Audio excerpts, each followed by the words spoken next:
네, 오늘은 이사야서 49장 본문 말씀에 대해서 좀 살펴보려고 그래요.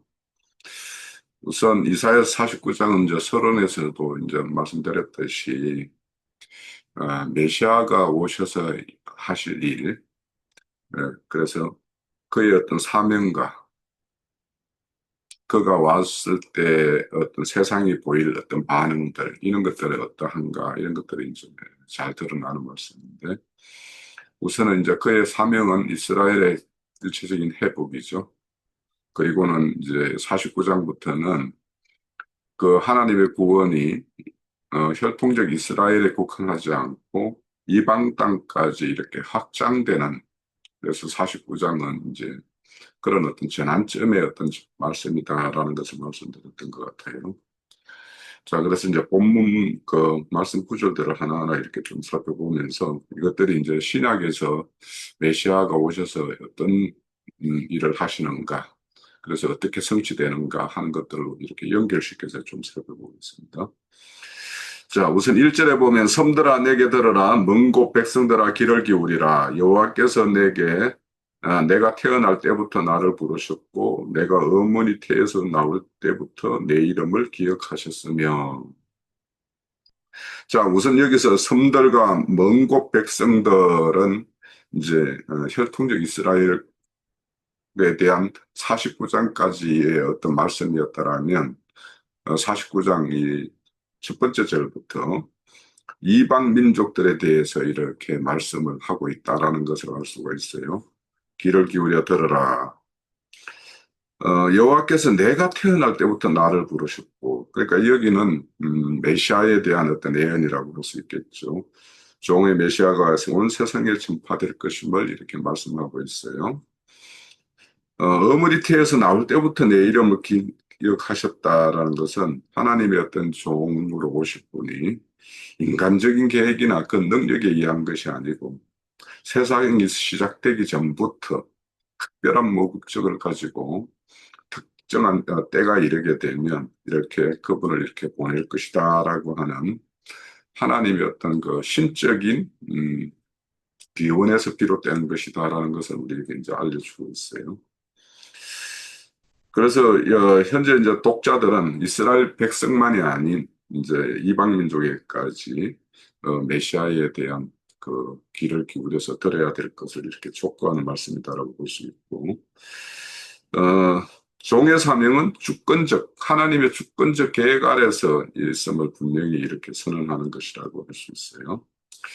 자, 그런데 우리 그 말씀에 보면 에레미야서 1장 5절에도 보면 에레미야 선지자 자신을 내가 너를 모태를 짓기 전에 너를 알았고 내가 배에서 나오기 전에 너를 성별하였고 너를 여러 나라의 선지자로 세운노라 하시기로 이렇게 에레미야 선지자를 이렇게 부를 때에도 이렇게 모태에서부터 이렇게 계획하신 것을 이렇게 말씀하고 있어요. 그래서 이런 어떤 선지자의 어떤 고백이라는 것은 자신의 어떤 모든 일이 이 하나님에 의해서 비롯된다라는 것을 이렇게 선언적으로 이렇게 말씀하시는 내용이기도 하고, 또 하나님은 하나님의 일, 그 구원사를 이렇게 전개할 때 어떤 그 중요한 전환점이나 그 어떤 시점에는 항상 하나님이 어떤 사람을 이렇게 특정해서 미리 그 사람을 이렇게 보냄으로 인해서 하나님의 어떤 뜻이 새롭게 이렇게 전개되는 어떤 그런 전환점들이 있죠. 그래서 그런 인물들은 항상 하나님께서 이렇게 나를 모태에서부터 이렇게 지으셨다라고 하는 어떤 그런 신앙적 고백을 하는 것을 우리가 알 수가 있습니다. 그것이 이제 누가복음에서 이제 이 말씀이 누가복음 1장 31절에서 33절에 보면 그 가브리엘 천사가 예수님의 탄생을 이렇게 예고하기 위해서 이렇게 찾아온 말씀이 있죠. 보라, 네가 잉태를 할 것이다. 마리아에게 이제 아들을 낳을 것인데 그 이름을 예수라 하라. 그가 큰 자가 되고 지극히 높으신 이의 아들이 그를 이끌어질 것이요 주 하나님께서 그 조상 다윗의 왕위를 그에게 주시리니 영원히 야곱의 집의 왕으로 다스릴 것이며 그가 그 나라를 무궁하리라 이렇게 말씀합니다. 그러니까 이렇게 예수님이 올 때 겉으로 보면 초라한 그 목공수의 아들로 이렇게 온 것처럼 보이지만 실질적으로는 야곱의 집, 이 혈통적 이스라엘의 그 이스라엘 민족의 왕으로 오신 것이다라는 거예요. 그렇지만 그들이 이제 예수가 왕으로 이렇게 시인하는 자는 아주 극소수였고, 대부분은 예수를 이렇게 죽음에 내모는데 함께 했던 그런 역사적인 걸로 드러났죠. 자, 2절에 보면 내 입을 날카로운 칼같이 만드시고 나를 그의 손그늘에 숨기시며 나를 갈고 닦은 하살로 만드사 그의 하살통에 감추시고 이렇게 말씀해요.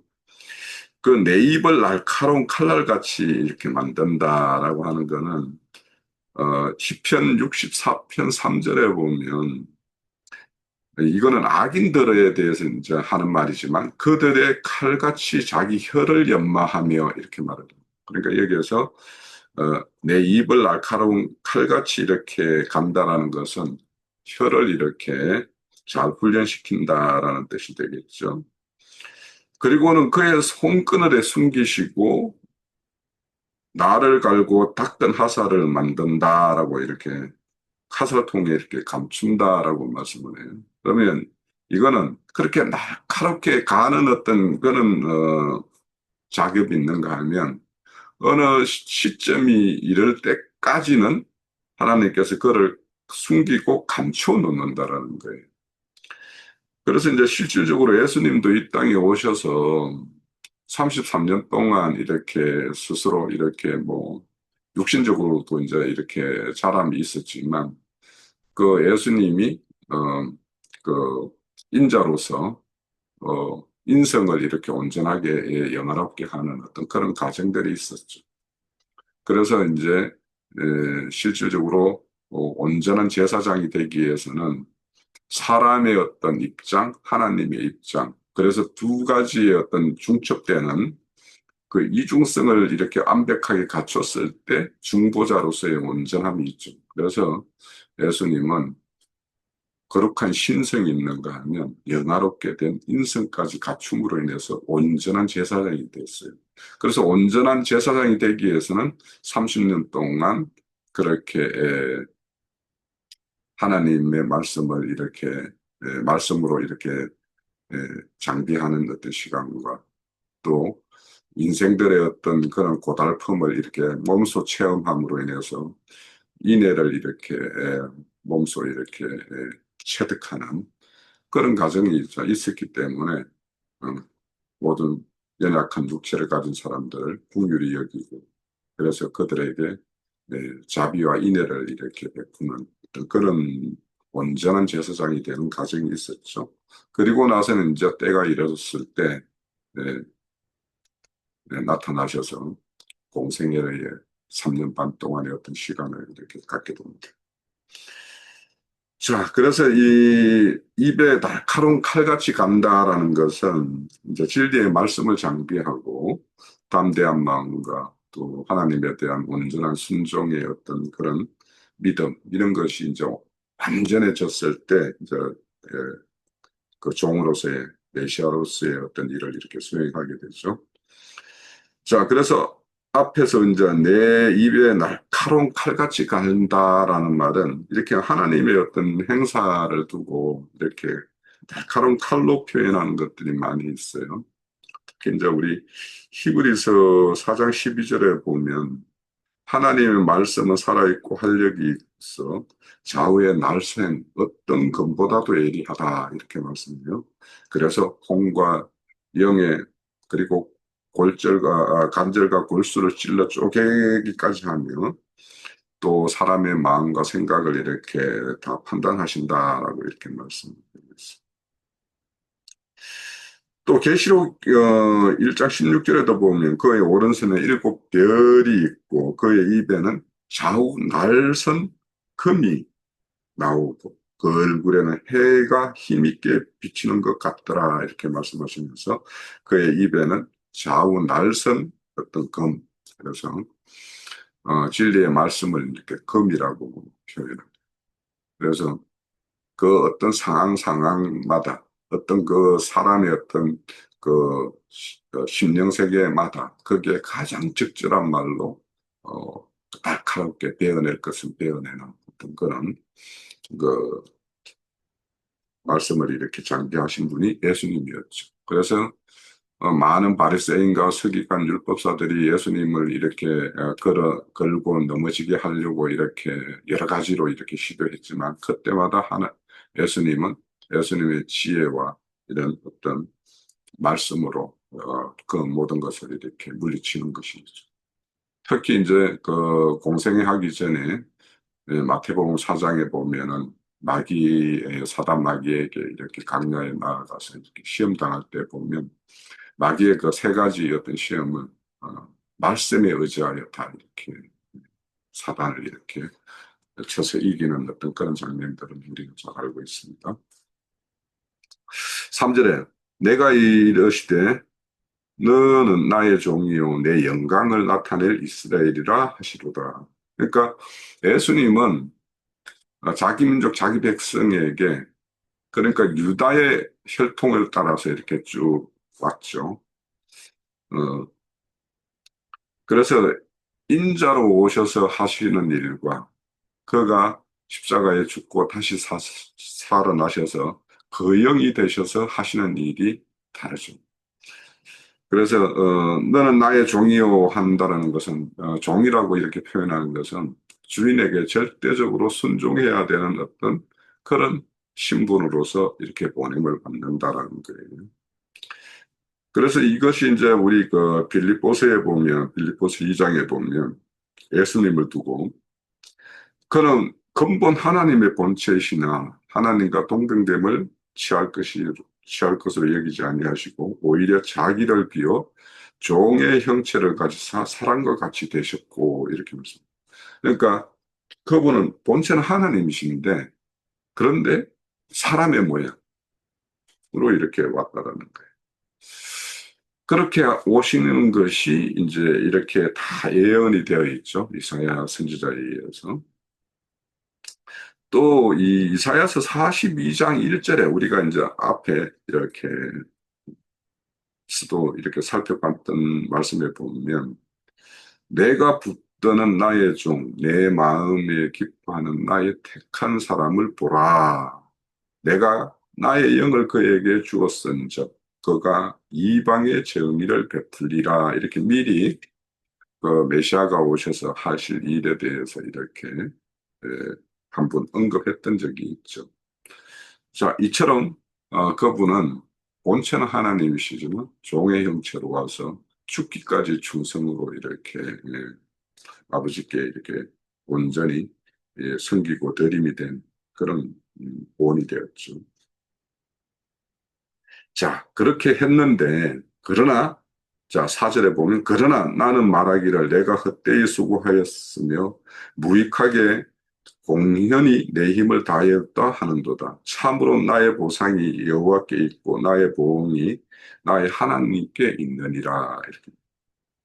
이 말씀은 이제 좀 잘 이해를 해야 되는데 그분이 오셔서 하는 일이 헛되이 수고하였다고 할 만큼 또 무익하게 이렇게 공연히 힘을 다하였다 하는 만큼 그런 헛된 죽음인 것처럼 보이는 만큼 그렇게 그분이 이 땅에 오셔서 하는 일은 일반의 어떤 사람의 눈에는 그 자가 예수님이 오셔서 하는 일이 절대 승리자의 어떤 일이나 그들이 그 대망 사상에 이렇게 바라고 살았던 그런 메시아의 상이 아니기 때문에 그들이 절대 그들이 우리가 기다렸던 메시아일 수 없다라고 하는 만큼 그렇게 그분의 어떤 그 행적이 사람들로부터 이렇게 보잘것없는 것 오히려 처참한 걸로 이렇게 끝나버리는 것, 이런 걸로 이렇게 보일 뿐이라는 거예요. 그렇지만, 음? 나의 보상이 여호와, 너희 사람들의 일반의 어떤 사람들이 바라보는 그런 평가에 있지 않고, 나의 보응은 나의 하나님께 있다. 그래서 이 말씀은 이제 우리가 주님도 이제 연약한 육신의 사람의 몸을 입었기 때문에 겟세마네 기도를 드릴 때 보면 어, 이 잔을 나에게 이렇게 지나가게 해달라고 하는 것처럼 그런 어떤 모습이 보여요. 그거는 참 사람으로 오셨다라는 것의 어떤 그 증거이기도 하고 확정이기도 해요.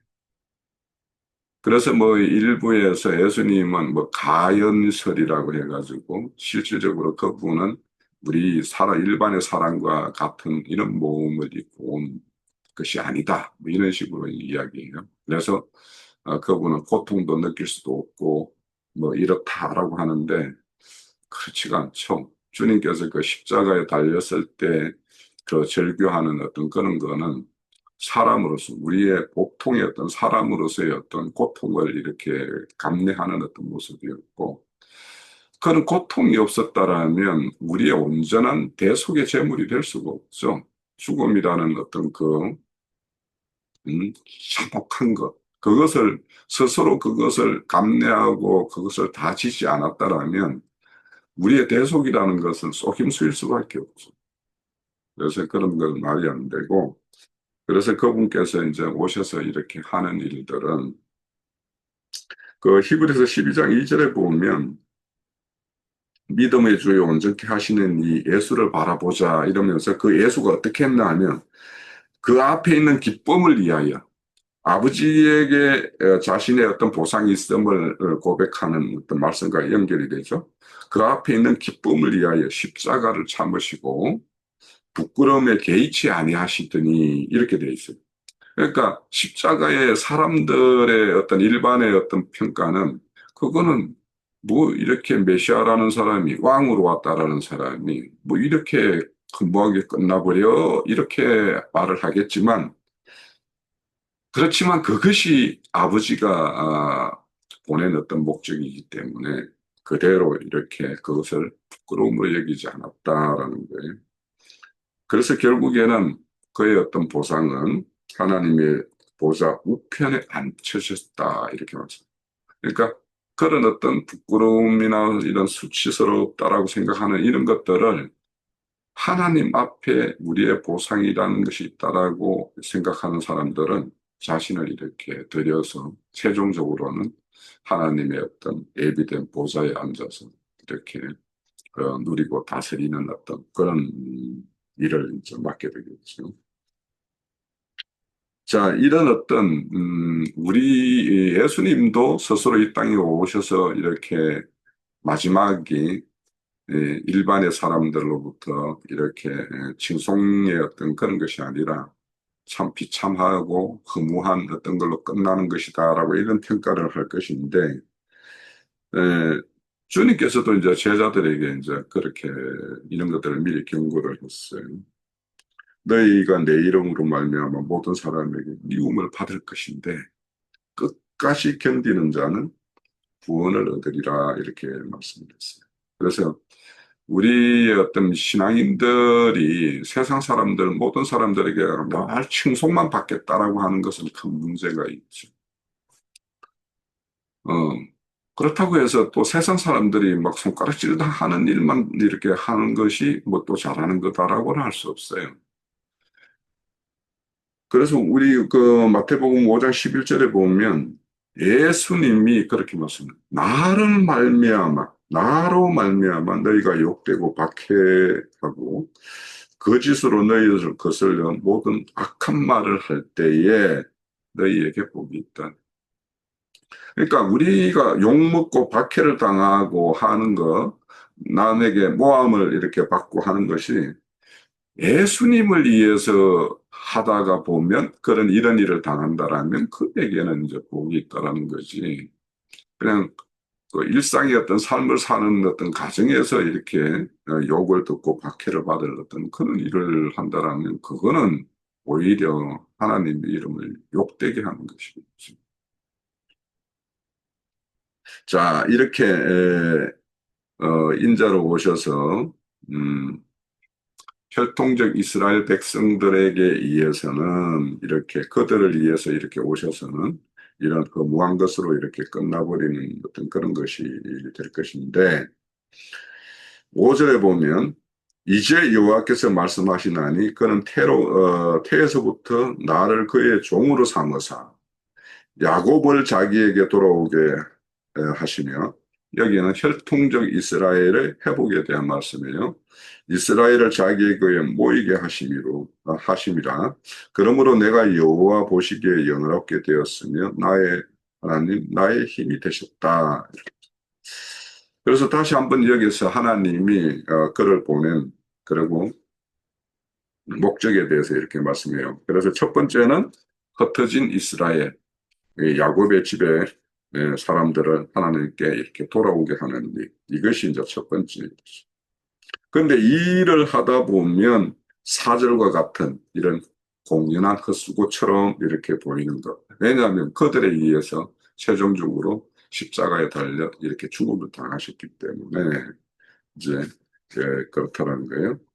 그래서 종은 자신의 힘과 영광이 하나님께 온 것을 이렇게 신하고 있기 때문에 종의 사명이 1차적으로는 그 대상이 이스라엘임을 밝히고 종의 모든 권능이 하나님의 어떤 권능과 영광이 모든 것이 하나님에 의해서 비롯되었다라고 이렇게 말씀해요.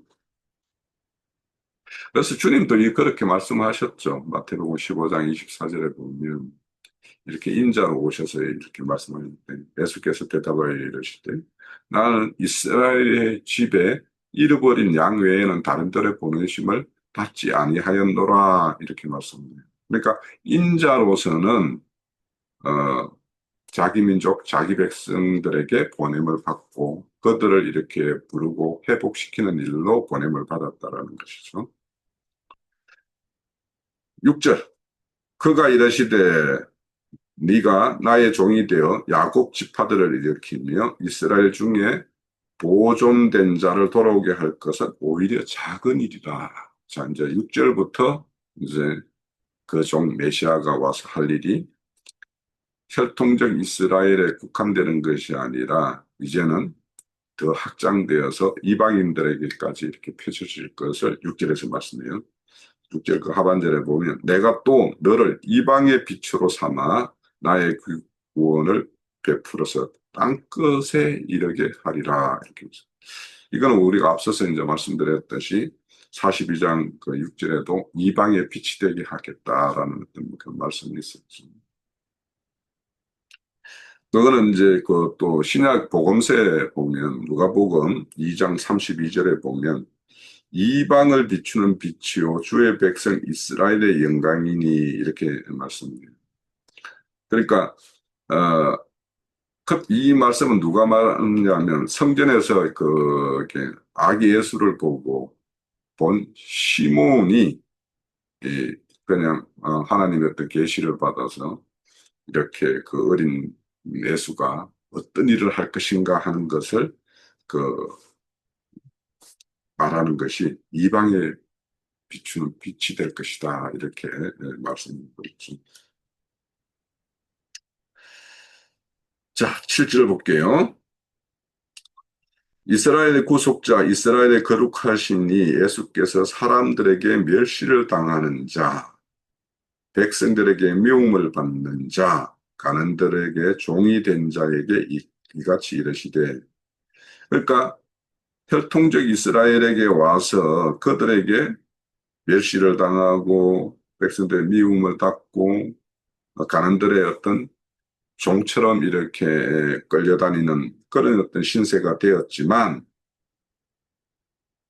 왕들이 보고 일어나 고관이 경배하리니 이는 너를 택한 나 여호와의 신실한 이스라엘의 거룩한 이민이라 이렇게 말씀. 그러니까 와서는 이렇게 구속자로 왔지만 그가 사람들에게 멸시당하고 이렇게 당하겠지만 최종적으로는 그 땅의 왕들이, 그의 어떤 고관들이 다 와서 그 메시아, 종으로 온 그 메시아에게 이렇게 경배하게 되는 그런 날이 이럴 것이다라고 이렇게 말씀합니다. 자, 이 말씀은 예수님이 이렇게 오셔서 종의 형태인 사람의 몸으로 오셔서 그가 하신 일이 뭐냐면 자신을 낮추고 죽기까지 순종하셨기 때문에 그를 가장 높이시고 모든 이에 뛰어난 이름을 주셨다. 이렇게 말씀합니다. 그러니까 하나님은 항상 하나님을 위해서 충성하는 그 정도에 따라서 그 이름을 높이신다. 그래서 이 하나님의 어떤 공의는 하나님의 어떤 나라를 위해서 어떻게 행했는가에 따라서 보상과 벌이 이렇게 있다라는 거예요. 자, 우리 이렇게 뛰어난 이름을 주셨다라고 하는 것은 그 사도행전에 보면 4장이죠. 거기에 보면 다른 이로는 구원을 받을 수 있는 천하의 다른 이름으로 준 자가 없다라고 그랬죠. 오직 예수만이 구원의 이름을 합당한 것이다라고 이렇게 말씀하는 부분이 있어요. 그래서 우리가 예수님의 어떤 그의 능력이 항상 하나님께로부터 비롯되었는데 그것이 모두 이제 아버지 하나님으로부터 아들에게 모든 권세와 권능이 다 이양되는 것을 말씀하는 것이 요한복음 5장에 있어요. 그 요한복음 5장의 말씀에 보면 이제